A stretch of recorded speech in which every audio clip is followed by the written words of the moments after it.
Au sommaire de ce journal, détruite par les combats, Bakhmout presque vide de ses habitants. Selon Volodymyr Zelensky, il ne reste que quelques civils dans cette ville martyre. Aux États-Unis, le bilan de la tempête passe à au moins 56 morts. Le bilan pourrait encore grimper. Attentat terroriste de Grand Bassam, le parquet condamne 11 accusés à la perpétuité. Et pour la page culture de notre édition, nous recevrons 2 top modèles dans le cadre du Mother Africa Festival. Bonsoir et bienvenue dans ce journal. Fin d'année tragique à Bakhmout, dans l'est de l'Ukraine. Depuis 6 mois, cette ville carrefour du Donbass est prise en tenaille dans d'intenses combats entre les forces russes et l'armée ukrainienne. Selon Volodymyr Zelensky, il ne reste que quelques civils dans cette ville martyre. Reportage. À l'occasion de son discours annuel devant le Parlement ukrainien sur sa politique intérieure et extérieure, Volodymyr Zelensky a indiqué que l'armée ukrainienne avait libéré plus de 1800 communes et a notamment vanté sa relation avec les États-Unis qui lui ont récemment promis de fournir de redoutables armes comme le Patriot. Ce mercredi, le dirigeant a aussi mis l'accent sur la situation à Bakhmout, dans l'est du pays où les combats contre l'armée russe font rage. Selon Volodymyr Zelensky, l'année dernière, 70 000 personnes vivaient dans cette ville du Donbass, contre seulement quelques citoyens aujourd'hui. En visite à Kiev, le ministre français des Armées a déclaré avoir pris en compte les besoins militaires de son allié et réfléchir à lui fournir davantage de missiles sol-air. Quant à la Russie, elle a diffusé des images de ses hélicoptères en mission en Ukraine et indiqué qu'elle maintenait ses objectifs de conquête du territoire ukrainien. Il n'y a pas encore de plan de paix de l'Ukraine et il ne peut y avoir aucun plan de paix ukrainien qui ne tienne pas compte des réalités d'aujourd'hui concernant le territoire russe, l'incorporation des 4 nouvelles régions à la Russie. Toute proposition qui ne reconnaît pas ces réalités ne peut être considérée comme un plan de paix. Afin de prouver le bon déroulement de ces opérations, le ministère russe de la Défense a montré l'avancement des travaux de reconstruction sur la route reliant Moscou à la Crimée. Cette voie traverse les territoires occupés dans le sud-est de l'Ukraine. Il s'agit de l'un des principaux objectifs de l'offensive militaire russe. Ces images assez surprenantes filmées dans les rues de Santiago du Chili, la police a collecté ce mardi jusqu'à 17 000 armes récupérées ou volontairement cédées. C'était en présence du président Gabriel Boric. On regarde.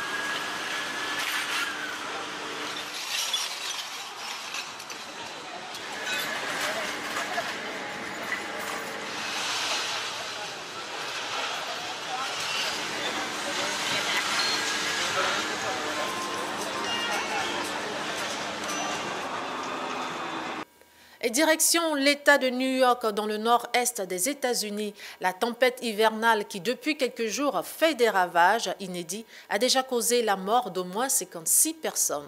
Le bilan pourrait encore grimper. Aux États-Unis, les habitants, équipes de secours et de déneigement continuent de réparer les dégâts causés par la tempête glaciale Elliott.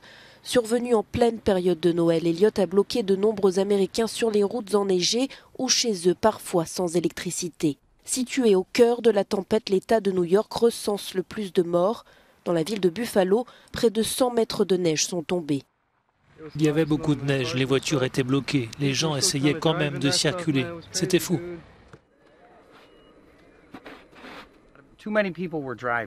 Trop de personnes conduisaient, trop de personnes n'écoutaient pas la radio. Les voitures bloquaient toutes les routes, ce qui empêchait les gens de rentrer chez eux.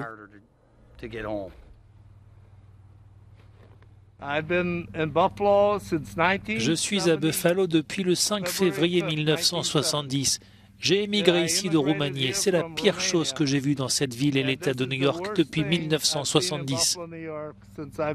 Mardi, le service météorologique américain indiquait que les températures devraient remonter d'ici la fin de semaine. Cela pourrait permettre aux avions immobilisés par les conditions météorologiques extrêmes de repartir. Depuis une semaine, le chaos règne dans les aéroports avec des milliers de passagers et valises en attente. La compagnie nationale Southwest Airlines est la plus affectée avec plus de 10 000 vols annulés depuis mercredi dernier. Les critiques envers l'entreprise pleuvent alors qu'elle continue d'annuler des milliers de vols. Et en Éthiopie, les vols commerciaux entre la région séparatiste du Tigré et la capitale Addis Abeba ont repris. La compagnie Ethiopian Airlines promet d'ailleurs d'accroître la fréquence de ces liaisons alors que le chef de la rébellion tigréenne du TPLF, Debretsion Gebremichael, accuse le gouvernement éthiopien de ne pas appliquer l'accord de paix signé en début novembre en Afrique du Sud. Ces Éthiopiens sortent de l'aéroport international d'Addis Abeba. Ils viennent de Mekele. Les vols commerciaux ont repris mercredi entre la capitale du Tigré et Addis Abeba après 18 mois d'interruption. L'émotion était au rendez-vous mercredi alors que des familles séparées par le conflit se retrouvaient enfin. Des rencontres similaires sont aussi attendues à Mekele. Des Éthiopiens s'apprêtaient mercredi en effet à embarquer pour la capitale du Tigré. Ethiopian Airlines annonce des vols quotidiens vers le Tigré. La compagnie promet d'en augmenter la fréquence selon la demande. Les populations savourent donc la fin de l'isolement de cette partie du pays. Mais combien de temps tiendra ce retour à la normale alors que le leader du TPLF a déjà accusé les autorités éthiopiennes de ne pas appliquer pleinement l'accord de paix à l'origine de la fin des hostilités au Tigré. La force régionale de maintien de la paix dans l'est de la République démocratique du Congo devrait être très bientôt renforcée avec l'arrivée de 750 éléments de l'armée sud-soudanaise.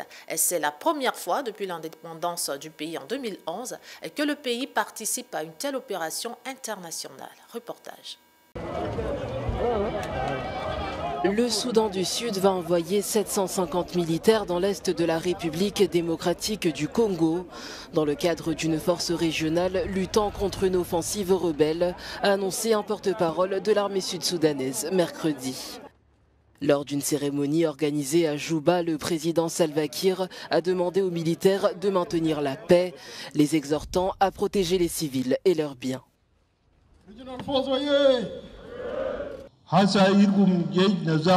Maintenant, vous êtes une force organisée et vous allez maintenir la paix, même si vous ne portez pas de casque bleu. Le casque que vous portez va se transformer en bleu. Et il va changer en fonction de votre performance. Lors de votre prochaine mission, votre casque sera bleu. Dans l'est de la RDC, des combats opposent l'armée congolaise aux rebelles du M23 qui, depuis la relance de leur offensive en octobre, ont conquis de vastes pans du Nord Kivu, frontalière du Rwanda, entraînant une montée de tension entre Kinshasa et Kigali. Depuis que nous sommes indépendants, c'est la première mission à laquelle nous participons afin d'apporter la paix dans la région et dans le monde entier. C'est très important car nous avons des casques bleus ici. Maintenant, nous aussi, nous allons apporter la stabilité au Congo et à toutes nos frontières. La force régionale établie sous l'égide du Kenya doit comprendre des militaires venant du Burundi, de l'Ouganda, du Soudan du Sud et du Kenya. Néanmoins, son effectif total, une fois toutes les troupes déployées, reste inconnu. Attentat terroriste à la suite du procès de l'attentat de Grand Bassam. La justice ivoirienne a condamné ce mercredi 11 accusés à la perpétuité. Et parmi les condamnés, 7 l'ont été par contumace. Des précisions dans cet élément. La cour d'assises d'Abidjan a condamné mercredi à la prison à perpétuité 11 accusés pour l'attentat djihadiste de la ville balnéaire de Grand Bassam en Côte d'Ivoire qui avait fait 19 morts en mars 2016. 14 accusés sont en fuite ou détenus au Mali. 7 d'entre eux ont été condamnés à perpétuité par contumace, alors que 7 autres ont été acquittés. Mais je suis triste pour ces 4 personnes qui, pour moi, auraient dû bénéficier également de la décision d'acquittement. Mais le chemin est encore long. Aujourd'hui, le tribunal a rendu sa décision. Demain, on avisera, comme j'ai dit, devant le tribunal. Et après avoir rendu compte au bâtonnier de l'ordre des avocats, la décision sera prise. Oh, c'est bien, il faut en finir avec cette affaire. Donc je trouve que c'est bien d'arriver au bout. Et voilà, pour moi personnellement et en même temps pour les familles, hein, c'est aussi important, même plus important. Le 13 mars 2016, 3 jeunes assaillants avaient remonté la plage de Grand Bassam puis pris d'assaut plusieurs restaurants avant d'être abattus par les forces de sécurité ivoiriennes. Un mandat d'arrêt international a été lancé par la Cour à l'encontre de Kounta Dalla, présenté comme le cerveau opérationnel de l'attaque djihadiste. Et plus au sud du continent, au Mozambique, le Haut Commissariat de l'ONU pour les réfugiés et la Banque africaine de développement prévoient l'approvisionnement prochain du camp de réfugiés de Nampula au nord du pays pour ces déplacés de la région du Cabo Delgado en proie à une insurrection islamiste. C'est un véritable soulagement. Dans le cadre du projet Énergie pour tous, le Haut Commissariat aux réfugiés s'est associé à la Banque africaine de développement et au gouvernement mozambicain afin de fournir de l'électricité aux réfugiés et aux personnes déplacées vivant dans la province de Nampula au Mozambique. Quand il n'y a pas d'électricité, tout est sombre ici. Les clients n'entrent même pas pour faire leurs achats. Je suis contente d'avoir de l'électricité, car je n'ai plus besoin d'acheter du kérosène. Cela m'aide beaucoup. Mes enfants sont heureux. Les plus jeunes avaient peur la nuit, car il faisait trop sombre. Le projet Énergie pour tous comporte plusieurs volets et s'inscrit dans l'ambition du gouvernement de fournir d'ici 2030 de l'électricité dans toute la province de Nampula, exposée à des catastrophes naturelles telles que les cyclones, les tempêtes tropicales et les inondations. La province de Nampula est l'une des provinces les plus vulnérables, car elle possède un long littoral qui est cycliquement affecté par les catastrophes naturelles. Le Haut Commissariat aux réfugiés fait de son mieux pour aider les communautés, principalement en intégrant les déplacés internes. La province a défini comme priorité d'aider les personnes déplacées au même titre que les communautés qui les accueillent. Et ce genre d'action a plus d'impact. Au 1er décembre 2022, plus d'1 million de personnes étaient toujours déplacées à l'intérieur du pays en raison des violences perpétrées par des groupes armés dans la province de Cabo Delgado et l'impact dévastateur du changement climatique.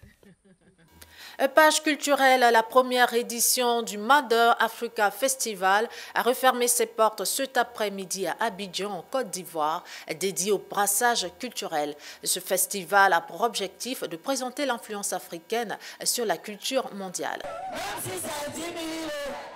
Changement de cadre, changement de décor pour la page culturelle de notre journal.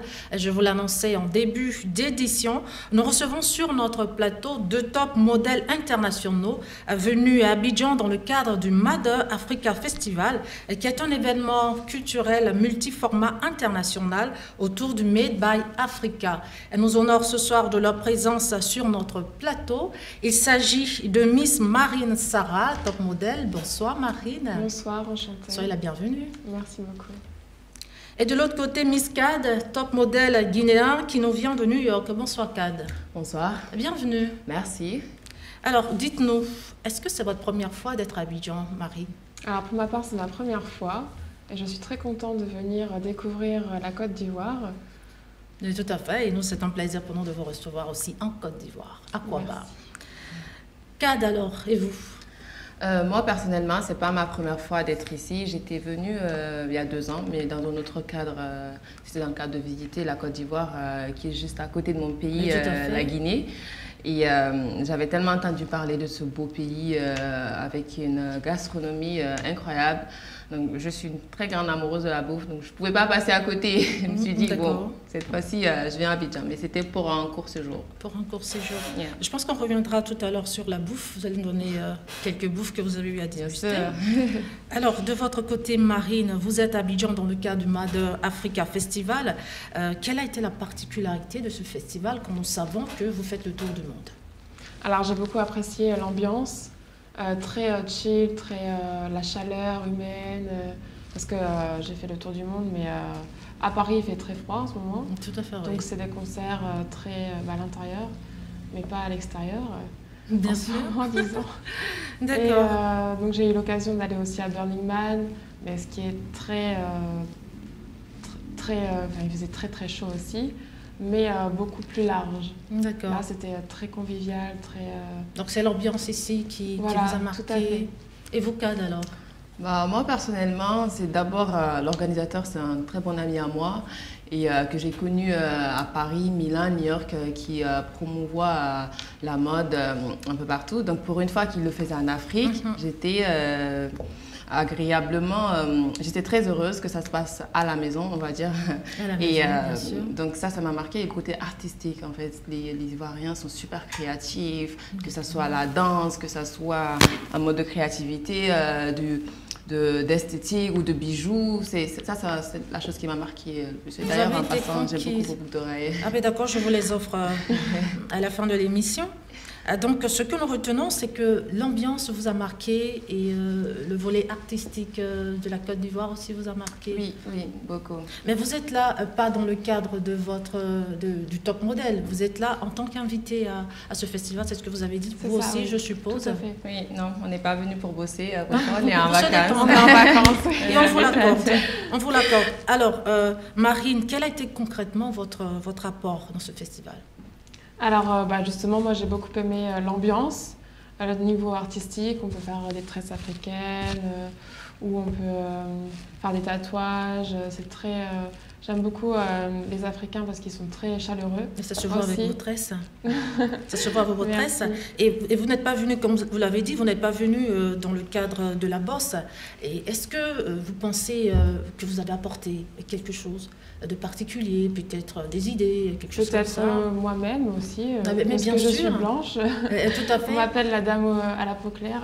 Et vous êtes magnifique avec votre peau claire. Et vous, Kad, alors, quel a été concrètement votre apport? Moi, mon apport, ça serait déjà de participer, de faire partir de cette promotion pour une fois que ça se passe en Afrique. Tout à fait. Il faut quand même Parce reconnaître que c'est la première édition en Afrique. C'est la première édition en Afrique. Et le fait d'être là, je pense que je pourrais faire partir de l'histoire de la première fois de Mother Africa Mais vous Festival. en faites déjà partie. Hein? Donc oui, et je pense que ça a été mon apport du coup. Et nous le respectons. L'un des objectifs plutôt de ce festival, c'est de présenter l'influence de l'Afrique sur la culture mondiale. Pensez-vous que cet objectif a été atteint, Marie? Oui, bien sûr, oui. On a pu déguster le gaba, c'est ça, le thon frit? Le garba. Le garba. Et comment est-ce que vous avez trouvé ce plat? J'ai trouvé ça extraordinaire, vraiment. Donc on peut vous faire un paquet pour que vous puissiez repartir plaisir, avec? Avec plaisir. D'accord, très bien. Et vous alors? Sur le plan culinaire, moi j'adore beaucoup le foufou. Le foutou? Le foutou banane et oui. Le plakali. Et le plakali. Et d'ailleurs, je regarde beaucoup des vidéos sur YouTube pour apprendre à les faire. Donc ça, c'est un truc qui me marque à Abidjan. Quand j'arrive déjà à l'aéroport, j'appelle des gens, je trouve des restos sur Internet avant même d'y être pour aller déguster ce plat qui est succulent, je pense que tout le monde devrait manger. Donc on peut dire alors que ce festival a atteint cet objectif-là parce que, comme je le disais, l'influence de l'Afrique sur la culture mondiale. Donc une Américaine qui vient manger du plakali, je pense qu'on peut dire qu'à 100%, l'objectif a été atteint. Oui, je suis guinéenne, je vis aux États-Unis. C'est vrai que c'est pas facile à en trouver. Après, même si il y a toujours des quartiers où tu peux trouver des restaurants africains, mais c'est juste pas la même chose qu'on mange ici. C'est très différent. Donc, ce festival a apporté ce côté-là où c'est vrai qu'il y avait aussi une convivialité des copines top modèles, mannequins internationales de l'autre côté. On se retrouve en Afrique, qui sont forcément pas d'ici, qui sont brésiliennes, qui sont allemandes, françaises. Donc pour une fois qu'on se retrouve tous en Afrique, c'est ça, ce brassage culturel. Voilà, ce brassage culturel là, oui. Il a été atteint pour moi. Et c'est juste magnifique, c'est extraordinaire que. C'est magnifique. Que ça se passe ici. Alors nous allons chuter. Est-ce que vous avez un mot de fin, Marine? Alors oui, je vous invite tous à venir en Côte d'Ivoire parce que c'est vraiment un pays extraordinaire et que le monde entier devrait connaître Abidjan. Non, merci. Et on espère que vous allez revenir avec grand plaisir. Très vite. Et vous, Kad, vous avez un mot de fin? Bon, moi je remercie la Modern Africa Festival d'avoir choisi Abidjan pour la première édition parce que je ne pense pas que ça aurait été mieux dans un autre pays Afrique de l'Ouest qui soit pas la Côte d'Ivoire parce que la Côte d'Ivoire c'est un peu le Hollywood de la West Africa. Donc je remercie le Modern Africa Festival de l'avoir fait ici et je suis très contente d'être ici à Abidjan, c'est la maison, c'est home. Et vous êtes chez vous. Merci. Alors, merci Kad, merci Marine d'être passée sur notre plateau. Revenez quand vous voulez, ici, c'est chez vous. On poursuit notre journal à présent en sport football, Ligue 1. Le meilleur buteur du mondial 2022 au Qatar, Kylian Mbappé, est bel et bien de retour sur les terrains de jeu. Le sourire à nouveau sur le visage, l'attaquant parisien a même fait parler la poudre hier face à Strasbourg après une victoire de 2-1. Kylian Mbappé a été l'homme de la victoire pour son équipe en inscrivant le but victorieux dans les arrêts de jeu. Si rapide sur les terrains que pour tourner la page. Kylian Mbappé n'est pas du genre à se morfondre sur son canapé après une défaite. Alors le voici de retour aux affaires, celle du PSG. À l'entraînement depuis une semaine déjà et premier match ce soir contre Strasbourg. Le sourire est semble-t-il revenu 10 jours seulement après le crève-cœur de la finale de la Coupe du Monde, la perte du titre contre l'Argentine, malgré 3 buts de l'attaquant bleu. Au pied du Parc des Princes et devant la boutique officielle ce matin, bien avant le coup d'envoi à 21 h, les supporters sont déjà là pour lui. Et ils viennent parfois de loin. On vient de Haute-Savoie exprès pour le voir, donc c'était pour cadeau des enfants pour Noël. Donc. Je viens de Portsmouth au sud de l'Angleterre. Et vous avez fait tout ce trajet jusqu'à Paris pour le voir? Oui, c'est un de mes joueurs préférés. Très impressionné parce que normalement, après une finale de Coupe du Monde, il aurait dû un peu se reposer, mais au moins on voit qu'il est déterminé. Espérons qu'il va chercher la Ligue des Champions et au moins le 11e titre en Ligue 1. Sur les pelouses parisiennes, l'attaquant français a retrouvé d'autres protagonistes de la Coupe du Monde. Neymar et Achraf Hakimi, demi-finaliste avec le Maroc, son ami. Pour l'entraîneur du club, c'est un cadeau de Noël de retrouver aussi vite Kylian Mbappé, mais même le prodige aura besoin de souffler. Kylian a souhaité venir nous rejoindre assez rapidement. Ça ne veut pas dire qu'il n'y aura pas à la fois pour Hakimi et Kylian un moment où ils vont devoir récupérer, pas spécialement sur un plan physique mais sur un plan mental. Lionel Messi, vainqueur du mondial et lui aussi joueur du PSG, ne reprendra l'entraînement que la semaine prochaine. Mais c'est aussi parce que l'Argentin a 35 ans contre 24 pour Mbappé. Il a soufflé ses bougies le 20 décembre.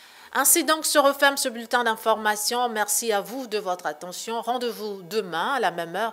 D'ici là, portez-vous bien et surtout, restez sur A12, la chaîne d'ici et d'ailleurs.